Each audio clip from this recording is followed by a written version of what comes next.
പൊതുവെ എനിക്ക് പോഡ്കാസ്റ്റുകൾ വലിയ ഇഷ്ടമല്ല. കാരണം എന്താണെന്ന് വെച്ച് കഴിഞ്ഞാൽ എനിക്ക് അതിൻ്റെ അകത്ത് വലിയ അർത്ഥം തോന്നിയിട്ടില്ല. കാരണം നമ്മളിപ്പോൾ ഈ ജസ്റ്റ് ഒരു 1 2 മണിക്കൂറൊക്കെ ഒരു പുള്ളി ഇങ്ങനെ അല്ലെങ്കിൽ 1 2 3 പേരിങ്ങനെ വെറുതെ ഇരുന്ന് കത്തി വയ്ക്കുന്നു. അത് മിക്കവാറും കത്തി വയ്ക്കുന്ന കാര്യങ്ങൾ ഒന്നെങ്കിൽ ഭയങ്കര അവര് അതിൻ്റെ അകത്ത് ഭയങ്കര വലിയ അഗ്രഗണ്യരാണ്. അതിൻ്റെ അകത്ത് പിഎച്ച്ഡി ഒക്കെ എടുത്തെന്നുള്ള രീതിയിൽ ഇപ്പോൾ ഫോർ എക്സാമ്പിൾ ഇപ്പോൾ നമ്മൾ വണ്ടികളെ പറ്റി പറയുകയാണെങ്കിൽ വണ്ടിയുടെ ഭയങ്കര ടെക്നിക്കലൊക്കെ ആയിട്ട് ഭയങ്കര ഹൈ ലെവലിലൊക്കെ ആയിരിക്കും അവർ സംസാരിക്കണേ. അത് ചിലപ്പോൾ നമ്മൾ സാധാരണക്കാരന് വെറുതെ ഇരിക്കുമ്പോൾ പോഡ്കാസ്റ്റ് എന്ന് കണ്ടു കഴിഞ്ഞാൽ ചിലപ്പോൾ ഇഷ്ടപ്പെട്ടതല്ല. കാരണം അത് ഭയങ്കര ഒരു വേറെ ലെവലിൽ അവരതിൻ്റെ അകത്ത് വലിയ പിഎച്ച്ഡി എടുത്ത് ഭയങ്കര വലിയ സംഭവങ്ങൾ എന്നുള്ള രീതിയിലിരുന്നായിരിക്കും മോസ്റ്റ് ഓഫ് ദ പോഡ്കാസ്റ്റുകൾ തന്നെ. ഇനിയിപ്പോൾ അങ്ങനെയല്ല വേറൊരു രീതിയിലെ പോഡ്കാസ്റ്റുകൾ വരുന്നതെന്ന് പറഞ്ഞു കഴിഞ്ഞാൽ, അവരവരെ പറ്റി തന്നെ ഇങ്ങനെ പൊക്കി പറഞ്ഞുകൊണ്ടിരിക്കും. ഞാൻ വലിയ സംഭവം അല്ലെങ്കിൽ ഞങ്ങൾ വലിയ സംഭവം, ഞങ്ങൾ വലിയ കൊണയാ ഭയങ്കര മിക്കവാറും ഉള്ളൊരു നോർത്ത് ഇന്ത്യൻ സ്റ്റൈല് പോഡ്കാസ്റ്റുകളൊക്കെ അങ്ങനെയാ. അവർ വലിയ കൊണയാന്നും പറഞ്ഞ് അവരവരെ തന്നെ പൊക്കി പറയുന്ന ഒരു സ്റ്റൈലാണ് ഒരുമാതിരി പോഡ്കാസ്റ്റുകൾ.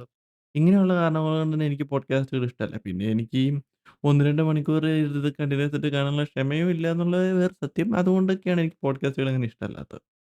ഇങ്ങനെയൊക്കെയാണെ പോലും നമ്മുടെ ഈഗിളിന്റെ ഗെയിമിങ്ങിന്റെ കോണന്ന് പറഞ്ഞ പോഡ്കാസ്റ്റ് ഞാൻ ആദ്യത്തെ എപ്പിസോഡിൽ എനിക്ക് അത്ര ഇഷ്ടമല്ല. കാരണം ഈഗിളും കണ്ണാപ്പിയും കൂടെ അവരിങ്ങനെ സ്റ്റാർട്ട് ചെയ്ത് വന്ന സ്ഥിതിക്ക് അവർ ഭയങ്കര അൺനാച്ചുറൽ ആയിട്ട് തോന്നിയിരുന്നു. അവരിങ്ങനെ മറ്റേ പോഡ്കാസ്റ്റുകൾ പോലെ ഭയങ്കര എഫക്റ്റൊക്കെ ഇട്ട് ഭയങ്കര ഒരു പ്രത്യേക രീതിയിൽ ഒരു ഒട്ടും നാച്ചുറൽ അല്ലാത്ത രീതിയിൽ അവർ ചെയ്യാൻ നോക്കിയോണ്ട് അത്ര സെറ്റപ്പായിട്ട് എനിക്ക് തോന്നിയില്ല. പക്ഷേ നമ്മുടെ ലേറ്റസ്റ്റ് എപ്പിസോഡുണ്ടല്ലോ ഇന്നാള് വന്ന എപ്പിസോഡ് ആസിഫ് അലി ആയിട്ടുള്ള എപ്പിസോഡ് അതെനിക്ക് ശരിക്കും എനിക്കിഷ്ടപ്പെട്ടു. ഇതൊരു ഗെയിമിംഗ് പോഡ്കാസ്റ്റ് ആണോന്ന് ചോദിച്ചു കഴിഞ്ഞാൽ, ഗെയിമിംഗ് പോഡ്കാസ്റ്റ് എന്ന് ഞാൻ പറയില്ല. കാരണം ഗെയിമിങ്ങിനെ പറ്റി അത്ര വലിയ ഇങ്ങനെ ഭയങ്കര സൈക്കോ വിവരമുള്ള ടൈപ്പായിട്ട് എനിക്ക് തോന്നുന്നില്ല. ഇവർക്ക് ഗെയിം കളിക്കാൻ ഭയങ്കര ഇഷ്ടം. നമ്മുടെ നാട്ടിൽ ഗെയിമിംഗ് വളരാനും നല്ല കാരണക്കാരായ ഒരാളാണ് ഈഗിൾ ഗെയിമിംഗ് എന്ന് പറയുന്നത്. അത് സത്യമാണ്. പക്ഷേ ഈ നമ്മുടെ ചില ഗെയിം വട്ടന്മാരുണ്ടല്ലോ, ഈ ഗെയിമിങ്ങിന്റെ സ്റ്റുഡിയോയും ഏത് ഇപ്പം റിലീസ് ആവണ ഗെയിം ഏതാണ്, ഈ ഗെയിമിന്റെ ഒരു മൂലയിലൊരു ക്യാരക്ടറിന്റെ പേര് പറഞ്ഞാൽ പോലും ഗെയിം പറയുന്ന ടൈപ്പ് വട്ടന്മാരൊക്കെ ഉണ്ട്. എനിക്ക് കുറെയൊക്കെ അറിയാം. പക്ഷെ അത്രയും വലിയ വട്ടനാന്ന് തോന്നുന്നില്ല ഞാൻ. ഞാൻ കുറെ നാളായിട്ട് ഗെയിം കളിക്കുന്നതാണ്. ഒരു 10, 20 വർഷമായിട്ട് ഗെയിം കളിക്കുന്നതാണ്. എന്നാലും ഇത്രയും അത്ര വലിയ സൈക്കോ വട്ടനല്ല. അത്യാവശ്യം വിവരമുണ്ട്. അത് ഉണ്ടെന്നാണ് എൻ്റെ ഒരു വിശ്വാസം. അതെന്തിലാട്ടെ. ഇപ്പൊ ഈ കൊണാന്ന് പറഞ്ഞ പോഡ്കാസ്റ്റ് ഞാൻ നോക്കിയിട്ട് കുറച്ചുകൂടെ രക്ഷപ്പെടാൻ അല്ലെങ്കിൽ കുറച്ചുകൂടി എനിക്ക് ഇഷ്ടപ്പെടാൻ കാരണം എന്ന് പറയുന്നത് മെയിൻലി ഈഗിൾ ആയതുകൊണ്ടാന്ന് തോന്നുന്നു. കാരണം പുള്ളി കുറച്ചുകൂടെ ഭയങ്കര ഡൗൺ ടു എർത്ത് കുറച്ചുകൂടെ നാച്ചുറൽ ആയിട്ട രീതിയിലാണ് ഇപ്പോഴത്തെ ലേറ്റസ്റ്റ് എപ്പിസോഡ് വന്നേക്കുന്നത്. പുള്ളി ജസ്റ്റ് ഞാൻ ഈഗിൾ ഗെയിമിംഗ് ആണ്, ഞാൻ വലിയ പുള്ളിയാണെന്നുള്ള രീതിയില് പുള്ളി വളരെ സിമ്പിൾ ആയിട്ടുള്ള രീതിയിൽ ഇരുന്ന് സംസാരിക്കുന്നു. അതുപോലെ തന്നെ ആസിഫ് അലി. ആസിഫ് അലി വന്നിട്ട് ആദ്യം ഒരു സിനിമാ നടൻ എന്നുള്ള രീതിയിൽ എനിക്ക് അത്ര കാര്യമായിട്ട് തോന്നില്ല. ഇടയ്ക്കിടയ്ക്ക് ഒരു സിനിമാ നടന്റെ കുറച്ച് കുറച്ചൊക്കെ വെയിറ്റ് വന്നിട്ടുണ്ടെങ്കിലും പുള്ളി ഭൂരിഭാഗം സമയത്തും ഇവര് സംസാരിക്കുന്നപ്പോൾ വൈബിലൊരു അനിയന്മാരോട് സംസാരിക്കുന്ന രീതിയിലാണ് ആസിഫ് അലി അതിൻ്റകത്ത് സംസാരിച്ചത്. പിന്നെ അവന്റെ സിനിമയുടെ കുറച്ചൊക്കെ പ്രമോഷൻ ചെയ്തിട്ടുണ്ട്. അത് സ്വാഭാവികം. പുള്ളിയുടെ ജോലിയാണത്. പ്രമോട്ട് ചെയ്യാൻ വേണ്ടിയാണ് ഇതിൻ്റകത്ത് വന്നത്. അതൊക്കെ ശരിയാ. പക്ഷേ കുറച്ചുകൂടെ നല്ലൊരു കുറച്ചുകൂടെയും ആസിഫ് അലിയുടെ ഒരു നാച്ചുറൽ പുള്ളിയുടെ ഒരു സിംപ്ലിസിറ്റി അതിൻ്റകത്ത് കാണാൻ പറ്റുന്നുണ്ട് നമുക്ക്. അപ്പൊ ഞാൻ പറയുകയാണെങ്കിൽ ശരിക്കും ഗെയിമിംഗ് പോഡ്കാസ്റ്റ് ആയിട്ട് ഗെയിമിങ്ങിനെ പറ്റി അറിയാവുന്ന താല്പര്യമുള്ളവരല്ല. നമ്മൾ ഗെയിം കളിക്കുന്നവര്, പിന്നെ ഈഗിളിന് ഇഷ്ടമുള്ളവര്, പിന്നെ സാധാ കുറച്ചൊരു സിമ്പിളായിട്ട് നമ്മളിപ്പോൾ പണിയെടുക്കുമ്പോഴോ, വണ്ടി ഓടിക്കുമ്പോഴോ, അല്ലെങ്കിൽ വീട്ടിൽ എന്തെങ്കിലുമൊക്കെ കാര്യങ്ങൾ ചെയ്യുമ്പോഴൊക്കെ, അല്ലെങ്കിൽ അങ്ങനെയൊക്കെ സമയത്ത് കുക്കൊക്കെ ചെയ്യുമ്പോൾ ഞാൻ നോക്കിയിട്ട് ഈഗിളിനറിയാം ഗെയിമിങ്ങിനെ പറ്റി കുറച്ചൊക്കെ വിവരമുണ്ട്. അങ്ങനെയുള്ളവർക്ക് കേൾക്കാൻ പറ്റിയ നല്ലൊരു പോഡ്കാസ്റ്റ്. കാരണം വളരെ നാച്ചുറലാണ്. അതിൻ്റകത്ത് ആവശ്യമില്ലാത്ത വലിയ കാര്യങ്ങളൊന്നും പറയുന്നില്ല. ഭയങ്കര ഓവറായിട്ട് മനുഷ്യനെ കോംപ്ലിക്കേറ്റ് ചെയ്യുന്ന സംഭവങ്ങളൊന്നും പറയുന്നില്ല. സിമ്പിളായിട്ട് വളരെ നാച്ചുറലായിട്ട് അവര് സംസാരിക്കുന്നു. അതുപോലെ തന്നെ ഈ പോഡ്കാസ്റ്റിന് എനിക്ക് റെസ്പെക്ട് തോന്നുന്ന വേറൊരു കാരണം കൂടിയുണ്ട്. സാധാ പൊതുവേ നമ്മളിപ്പോൾ നമ്മുടെ നാട്ടിലൊരു പോഡ്കാസ്റ്റ് ഇന്റർവ്യൂ എന്തെടുത്താലും ആൾക്കാര് ഏറ്റവും കൂടുതൽ യൂസ് ചെയ്യുന്നൊരു ട്രിക്കാണ് നമ്മുടെ ഇപ്പൊ കത്തി നിൽക്കുന്ന കുറേ കിഴങ്ങന്മാരുണ്ടല്ലോ. നമ്മുടെ പാറാട്ടണ്ണനും പിന്നെ നമ്മുടെ അലൻ ജോസ് പെരയാരനും അങ്ങനത്തെ കുറേ കിഴങ്ങന്മാരൊക്കെ ഉണ്ടല്ലോ. ഈ കിഴങ്ങന്മാരെയൊക്കെ വിളിച്ചു വരുത്തിയിട്ട് ചുമ്മാ ഈ നെഗറ്റീവ് പബ്ലിസിറ്റി ആണേലും പബ്ലിസിറ്റി കിട്ടാൻ വേണ്ടി ഇമ്മാതിരിയുള്ള കിഴങ്ങന്മാരെ വിളിച്ചു വരുത്തി ഗുണം പറയിപ്പിക്കും. അത് അതേതായാലും ഈഗിൾ ചെയ്യില്ല എന്ന് മുഖത്ത് നോക്കി പറഞ്ഞുകൊണ്ട് എനിക്ക് ഭയങ്കര റെസ്പെക്റ്റാ ഈഗിളിനോട്. അങ്ങനെ ആ ഒരു വൃത്തികെട്ട പബ്ലിസിറ്റി വേണ്ട, എനിക്ക് അങ്ങനെയുള്ള പബ്ലിസിറ്റി വേണ്ട. എനിക്ക് ഈ ഗെയിമിങ്ങിനെ പറ്റി കുറച്ച് പേര് അല്ലെങ്കിൽ എന്തേലും കുറച്ച് വാല്യൂ ഉള്ളവർ മാത്രം മതി എന്ന് പറഞ്ഞ ഇത് പറയുന്നൊരു സംഭവമുണ്ട്. അതുകൊണ്ട് എനിക്ക് കുറച്ചുകൂടെ റെസ്പെക്റ്റ് ഉള്ളതുകൊണ്ടാന്ന് തോന്നുന്നു എനിക്ക് ആ പോഡ്കാസ്റ്റ് ഒന്ന് കാണാൻ തോന്നിയത് അതുകൊണ്ട് തന്നെയാ.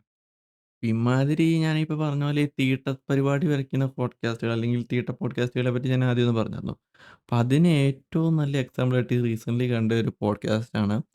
നിങ്ങൾ ചിലപ്പോൾ ഈ സ്പോട്ടിഫൈയിൽ മറ്റേ ഹാക്ക് ഉപയോഗിക്കുന്നവരും പ്രീമിയം എടുത്ത് കാശുള്ളവരായിരുന്നല്ല. സാധാരണക്കാരന്മാർ സ്പോട്ടിഫൈ ഉപയോഗിക്കുമ്പോൾ സാധാരണ നമ്മളെപ്പോലെ നോർമൽ ആൾക്ക് സ്പോട്ടിഫൈ യൂസ് ചെയ്യുമ്പോൾ അതിൻ്റെ അകത്തൊരു ഇടയ്ക്കൊരു പരസ്യം വരുമായിരുന്നു. നിങ്ങൾ എത്ര കേട്ടിട്ടുണ്ടെന്ന് അറിയില്ല. മിക്കവാറും കേട്ടിട്ടുണ്ടാകാൻ ചാൻസ് ഉണ്ട്. 2 പെണ്ണുങ്ങളും തുടങ്ങുമ്പോ തന്നെ now that all the men are gone എന്നും പറഞ്ഞൊരു കോണ പറഞ്ഞുകൊണ്ട് ഒരു പരസ്യം. എൻ്റെ പൊന്നളിയാ ആദ്യമായിട്ട് ഞാൻ ആ പരസ്യം കേട്ടപ്പോൾ പാട്ട് കേട്ടോണ്ടിരുന്ന ഞാൻ കിടന്ന് പാട്ട് കേട്ടോണ്ടിരുന്നേ. എഴുന്നേറ്റ് സ്പോട്ടിഫൈ എടുത്ത് നോക്കി ഇത് ഏത് ഈ കോണ പറയണ ഈ സാധനങ്ങളെന്ന്. അത്രയ്ക്കും വൃത്തികെട്ട ഒരു കോണ. എനിക്ക് കേട്ടപ്പോ തന്നെ ചൊറിഞ്ഞു കേറി. അമ്മാതിരി 2 ഡയലോഗുകളാ പെണ്ണുങ്ങൾ അടിച്ചോണ്ടിരുന്നത്. ഇപ്പൊ നിങ്ങൾക്ക് പറഞ്ഞിട്ട് നിങ്ങൾക്ക് മനസ്സിലായില്ലെങ്കിൽ സംഭവത്തിന്റെ പേര് ഞാൻ പറഞ്ഞുതരാം. 'മൊമെന്റ് ഓഫ് സൈലൻസ്' എന്ന് പറഞ്ഞൊരു നോർത്ത് ഇന്ത്യൻ പോഡ്കാസ്റ്റ് ആണത്. ഒരു സാക്ഷിയും ഒരു നൈന എന്നും പറഞ്ഞ 2 പെണ്ണുങ്ങളുണ്ട്. അവര് സംഭവം എന്ന് വെച്ച് കഴിഞ്ഞാൽ അവർക്കൊരു പ്രത്യേകിച്ച് കഴിവൊന്നും ഉണ്ടായിട്ടല്ല. ജനിച്ച് വീണപ്പളേ വായിക്കാത്ത സ്വർണ്ണക്കട്ടി വെച്ചോണ്ട് ജനിച്ച് വീണ 2 എന്താ പറയാ 2 തീട്ടങ്ങളാണത്. നിങ്ങൾ അവരുടെ ആ പോഡ്കാസ്റ്റ് പോയി കണ്ടു നോക്കണം. അവരതിന്റകത്ത് പറയണ കാര്യങ്ങൾ നോക്കണം. ഞാൻ പറഞ്ഞല്ലോ നമ്മുടെ ആ നാർസിസം പോഡ്കാസ്റ്റ് ഉണ്ടല്ലോ, സ്വയം പൊങ്ങി പോഡ്കാസ്റ്റ് അതിന് ഏറ്റവും നല്ല എക്സാമ്പിളാണത്. ഇവര് പോഡ്കാസ്റ്റ് തുടങ്ങുമ്പോ തൊട്ട് ഇവരെ തന്നെ ഇരുന്ന് പൊക്കി പറയാ. ഇത് ഇങ്ങനെയാണ്, ഞാൻ ഭയങ്കര ഹോട്ടാണ്, എന്നെ കാണാൻ ഭയങ്കര ലുക്കാണ്. ഇവരിതിന്റകത്ത് ഒരു പോഡ്കാസ്റ്റിൽ അവരവരുടെ വിഷമം പറയുന്ന ഒരു മോഡൽ ഷൂട്ടിന് പോയി കഴിഞ്ഞപ്പോ, അവിടെയുള്ള മേക്കപ്പ് ആർട്ടിസ്റ്റ് അവരുടെ മുടി പിടിച്ച് ചെയ്യാൻ വേണ്ടി മുടി പിടിച്ച് അങ്ങോട്ടും ഇങ്ങോട്ടും വലിക്കൂന്ന്. ഇതൊക്കെയാണ് അവരുടെ വല്യ വല്യ ബുദ്ധിമുട്ടുകള്. നിങ്ങൾക്ക് അതൊക്കെ അറിയുന്നതല്ല. പണ്ട് മറ്റേ നമ്മള് ബാർബറിന്റെ അടുത്ത് മുടി വെട്ടാൻ പോയിരുന്നു കഴിഞ്ഞാൽ നമ്മുടെ ബാർബർ ഷാപ്പിലെ ചേട്ടൻ തല പിടിച്ച് ഒടിച്ച് തിരിച്ച് വെച്ചില്ലെങ്കിലേ അത്ഭുതമുള്ളൂ. അമ്മാതിരി അതൊക്കെ നമുക്കൊരു വലിയ പ്രശ്നമായിട്ടല്ല. അത് അങ്ങനെയായിരുന്നു അത്. ഇവര് മറ്റേ വലിയ മോഡലിംഗ് ഫോട്ടോഷൂട്ടിന് പോയപ്പോ അവിടുത്തെ മോഡലെ പിടിച്ച് മുടി ഇങ്ങനെ ചീവാൻ വേണ്ടി പിടിച്ച് വലിച്ചപ്പോ ഭയങ്കര ബുദ്ധിമുട്ട്. അവരുടെ തല പുറകോട്ട് പോയിന്ന്. കഷ്ടം തന്നെ. അല്ലാതെ എന്താ പറയാ? അതൊക്കെയാണ് അവരുടെ വല്യ ബുദ്ധിമുട്ടുകള്. പോഡ്കാസ്റ്റിൽ പറയുന്ന കാര്യങ്ങളൊക്കെ അതൊക്കെ വല്യ കാര്യമായിട്ടാ അവര് പറയുന്നത്. അപ്പൊ പോട്ടെ. നമുക്കിപ്പോ നാർസിസം പറയുന്നുള്ളെങ്കിൽ കുഴപ്പമില്ല. അവരവരെ തന്നെ പൊക്കി പറഞ്ഞുകൊണ്ടിരിക്കുകയാണ്. അതെന്തിലും ആട്ടെ. അതൊരു സൈഡിലേക്ക് വിട്ടേക്കാം. അതിന്റെ ഇതിലും ഒരു ചൊറിഞ്ഞൊരു കാര്യം കഴിഞ്ഞ ദിവസം ഞാൻ കേട്ടതാണ്. അവര് പറയാണ്, നമ്മളങ്ങ് ഹോട്ടായി കഴിഞ്ഞ് കഴിഞ്ഞാൽ നമ്മുടെ മെന്റൽ പ്രോബ്ലംസ് ഒക്കെ അങ്ങ് മാറിപ്പോകുന്ന്. എന്താ പറയാ അതിനെപ്പറ്റി ഞാൻ? ആ പുള്ളിക്കാരത്തിയുടെ കാഴ്ചപ്പാട് പുള്ളിക്കാരത്തി പറയുന്നതാണ്. നമുക്ക് കാണാൻ ലുക്കായി കഴിഞ്ഞാൽ നമ്മള് നല്ല ഹോട്ട് നല്ല ഭയങ്കര മറ്റേ പ്ലാസ്റ്റിക് സർജറി ഒക്കെ ചെയ്ത് മുഖത്തും സാനമൊക്കെ രൂപമൊക്കെ മാറ്റി ലൈപ്പോസക്ഷനും പ്ലാസ്റ്റിക് സർജറിയും ചുണ്ടൊക്കെ കിറിപ്പിച്ച് മറ്റേ ഇതൊക്കെ വലുതാക്കി എടുത്ത് കഴിഞ്ഞാൽ നമുക്കങ്ങ് നമ്മുടെ മെന്റൽ പ്രോബ്ലംസ് നമ്മുടെ ഡിപ്രഷൻ, ആങ്സൈറ്റി നമുക്ക് മെന്റൽ ആയിട്ടുള്ള എല്ലാ പ്രോബ്ലംസും അതങ്ങ് പോയി കിട്ടും. അത്രയും ചെയ്താൽ മതി. നമ്മള് പുറത്തുനിന്ന് നമ്മുടെ രൂപം അങ്ങ് മാറ്റിയെടുത്ത് കഴിഞ്ഞാൽ നമ്മുടെ ഉള്ളിലെ മെന്റൽ പ്രോബ്ലംസ് അങ്ങ് പോകുമെന്ന്. എന്ത് എന്ത് സൂപ്പർഫിഷ്യൽ എന്ത് ചിന്താഗതിയാ അവരുടെന്ന് ആലോചിക്കണം. മെന്റൽ പ്രോബ്ലംസ് പോണെങ്കിൽ നമ്മൾ ആൾക്കാരോട് സംസാരിക്കണം. മെന്റൽ ഇഷ്യൂസ് ഉണ്ടെങ്കിൽ നമുക്ക് ഡിപ്രഷനോ, ആങ്സൈറ്റി ഒക്കെ ഉണ്ടെങ്കിൽ നമ്മൾ ഒന്നെങ്കിൽ ആൾക്കാരോട് സംസാരിക്കുക. അല്ലെങ്കിൽ ജിമ്മിൽ പോവുക. ജിമ്മിൽ പോയി കഴിയുമ്പോൾ നമ്മുടെ ആ ഒരു എൻഡോർഫിൻസ് ഒക്കെ റിലീസ് ആകുമ്പോൾ ഡിപ്രഷൻ കുറയുന്നൊക്കെ പറയുന്നുണ്ട്. ശരീരനമ്പ് കുറയുന്നു പറയുന്നുണ്ട്. അതൊരു സംഭവം.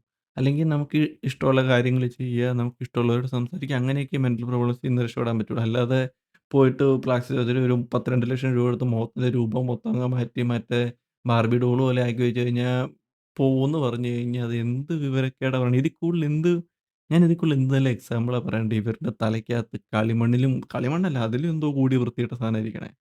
ഇമ്മാതിരി കിഴങ്ങുതരം. എന്നിട്ട് ഞാൻ എടുത്ത് നോക്കി കഴിഞ്ഞ് കഴിഞ്ഞപ്പോ അവർക്ക് ആ 60K സബ്സ്ക്രൈബേഴ്സ് 2, 3 മണിക്കൂറുള്ളതിനൊക്കെ 10, 60K വ്യൂസ് ഒക്കെയാണ് അതിനൊക്കെ വരുന്നത്. ഞാൻ ആലോചിക്കുന്നേ ഇവര് ഈ പറയുന്നതിനേക്കാളും കഷ്ടം ഇത് കണ്ടും കേട്ടോണ്ടിരിക്കുന്നവരുടെ അവസ്ഥയാ.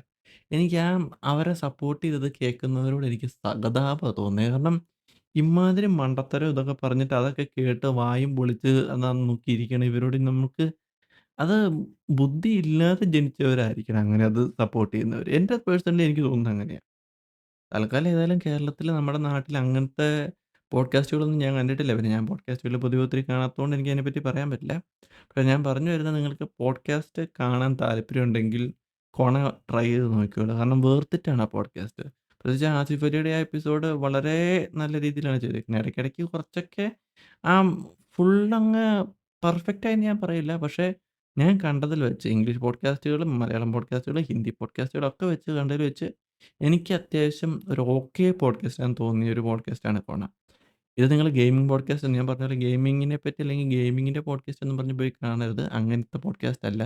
നിങ്ങൾക്കിപ്പോൾ ഈഗിളിനെ ഇഷ്ടമാണ് അല്ലെങ്കിൽ നിങ്ങൾക്ക് വർക്ക് ചെയ്യുമ്പോൾ ചുമ്മാ കുറച്ചൊക്കെ ഗെയിം കളിക്കുന്നവർക്ക് നിങ്ങൾക്ക് വർക്ക് ചെയ്യുമ്പോഴോ ഡ്രൈവ് ചെയ്യുമ്പോഴോ ഒക്കെ കേൾക്കാൻ പറ്റിയ ഒരു വളരെ സിമ്പിൾ ആയിട്ടുള്ള ഡൗൺ ടു എർത്ത് ആയിട്ടുള്ള നല്ലൊരു പോഡ്കാസ്റ്റാണ് കോണ. എന്തായാലും പോയി കണ്ടു നോക്കാനേ ഞാൻ പറയുള്ളൂ.